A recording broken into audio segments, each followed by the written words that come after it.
Part 1. The Basics. 1. What is the law? 2. To whom did God give the law? 3. What is the meaning and significance of Romans 2, 14-15? Chapter 1. What is the law? Before I plunge into the deep, I must define my terms and give a brief summary of the various biblical meanings of the law. And there's need. Most evangelicals think of the law as a moral system encapsulated in the Ten Commandments. This is a bad mistake, and the source of much misunderstanding and trouble. True, the Ten Commandments is a biblical phrase, but its use in Scripture is very rare, and the law is never defined in this way, never. The phrase Ten Commandments occurs only 3 times in the entire Bible, never once in the New Testament. Of course, the tablets of stone and the ministry written and engraved on stones are mentioned in the New Testament, but whether these are references exclusively to the Ten Commandments or to the entire Sinai covenant is debatable. So, where did the idea that the law means the Ten Commandments come from?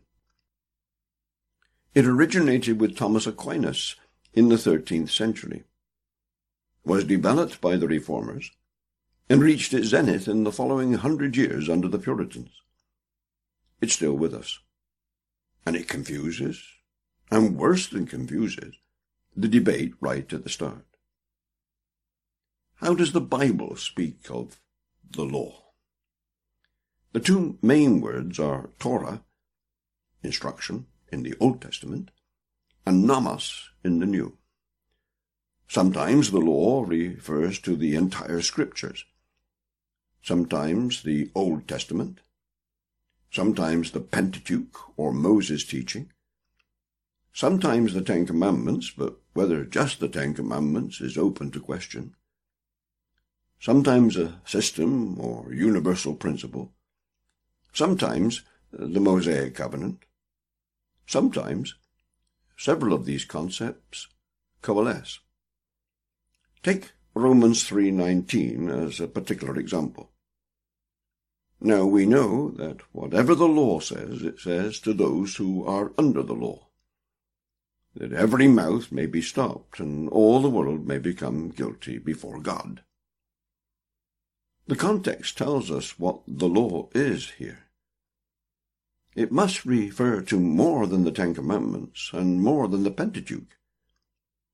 After all, in Romans 3:10-18, Paul quotes extensively from the Psalms, and from Ecclesiastes and Isaiah, all the while talking about the law. Some, however, limit the law of Romans 3:19 to what they call the moral law, the Ten Commandments. This is wrong. The law here refers to the entire Old Testament, especially the Mosaic law. To summarize, in Scripture, the word law is capable of several meanings. It certainly is not always the Ten Commandments. In fact, it overwhelmingly refers to all the Mosaic legislation.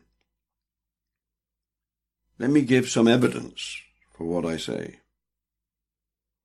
Moses spoke every precept, commandment, according to the law, saying, "This is the blood of the covenant which God has commanded you." According to the law, almost all things are purified with blood. Moses came and told the people all the words of the Lord and all the judgments. And Moses wrote all the words of the Lord. He took the book of the covenant and read it. And Moses took the blood, sprinkled it on the people, and said, "This is the blood of the covenant which the Lord has made with you, according to all these words."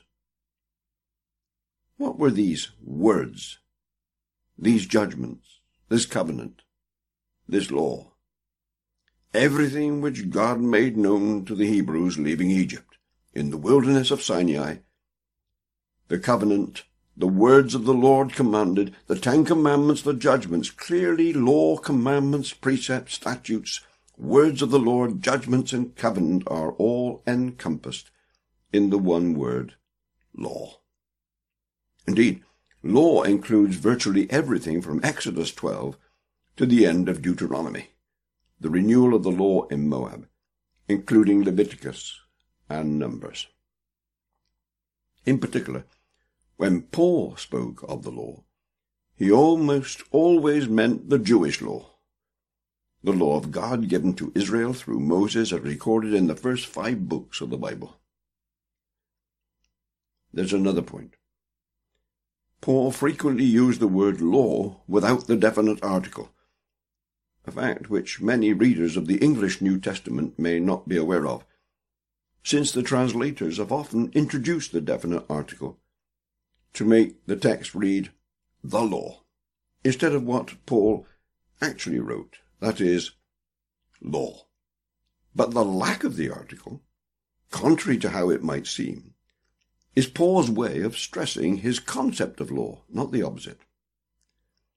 In short, the law in Scripture really amounts to the revelation of God to Israel, principally through Moses on Sinai, including, but far from being restricted to, the 10 Commandments engraved on the 2 stone tablets.